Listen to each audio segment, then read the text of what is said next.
ঘড়িতে বাজে 4:40।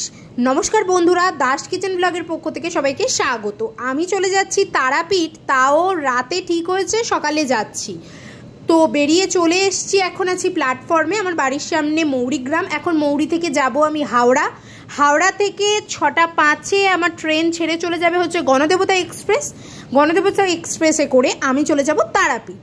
তো ট্রেনের ভিতর বসে আছি, প্রচণ্ড খিদে পেয়েছিল, তাই একটা মশলা মুড়ি নিয়ে নিলাম। তো মশলা মুড়ি খেতে খেতে এবং ঘুমোতে ঘুমোতে পৌঁছে গেলাম হচ্ছে আমার গন্তব্য রামপুরহাট। তো নেবেই দেখলাম যে বৃষ্টি শুরু হয়ে গেছে, খুবই বিরক্ত লাগছিল। তো কি আর করার, একটু দাঁড়িয়েছিলাম, বৃষ্টিটা থামলো, কারণ আমি ছাতা নিয়ে আসিনি। তো বৃষ্টিটা একটু কমতে আমি হেঁটে চলে এলাম অটো স্ট্যান্ডে।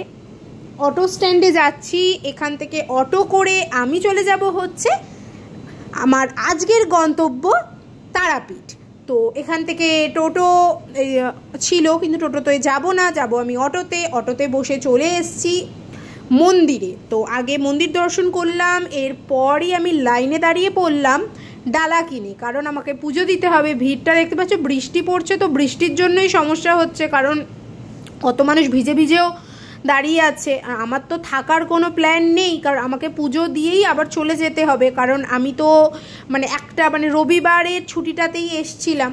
তো যাই হোক, অনেকক্ষণ ধরে লাইনে দাঁড়িয়েছিলাম, লাইনে দাঁড়িয়েই আছি। কারণ বৃষ্টির জন্যই, যেটা আগেও বললাম, লাইনটাও ভেঙে গেছে, কারণ সবাই বৃষ্টির জন্য ছাওয়ায় দাঁড়াচ্ছে আর কি। তো এই কারণে তো অবশেষে প্রায় 4 ঘন্টা লাইনে দাঁড়ার পর আমি এখন মন্দিরে ঢুকছি। মন্দিরের ভিতরে তো ফোন নিয়ে অ্যালাউ নেই, তাও যতটা দেখানো যায় তোমাদেরকে দেখানোর অবশ্যই চেষ্টা করব।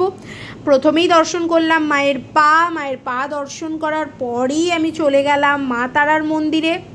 মা তারাকে পুজো দিলাম। তো দেখতেই পাচ্ছ, পুজো দিয়ে আমি বেরিয়ে পড়েছি। তারপরেই মন্দির বন্ধ হয়ে গেল, কারণ এখন হচ্ছে মায়ের ভোগের সময়, যে মায়ের ভোগ নিয়ে যাওয়া হচ্ছে। তারপর দেখি আবার একটু করে রোদ উঠছে, তো এত বিরক্ত লাগছিল। তো যাই হোক, আমি পুজো দেওয়ার পর আশপাশে যে মন্দিরগুলো আছে, বামাখ্যাপার, তারপরে মা তারার আরও যে পাশাপাশি মূর্তিগুলো আছে, সেগুলো সব দর্শন করলাম। এখন দেখছো আকাশ একদম পরিষ্কার, বৃষ্টিও নেই।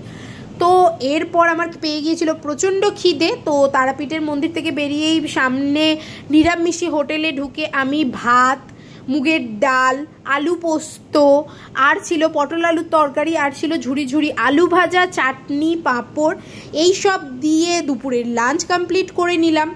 তারপর আমি চলে যাব হচ্ছে আবার প্ল্যাটফর্মে, কারণ আমার ট্রেন আছে আবার শহীদে করে আমি বাড়ি ফিরবো।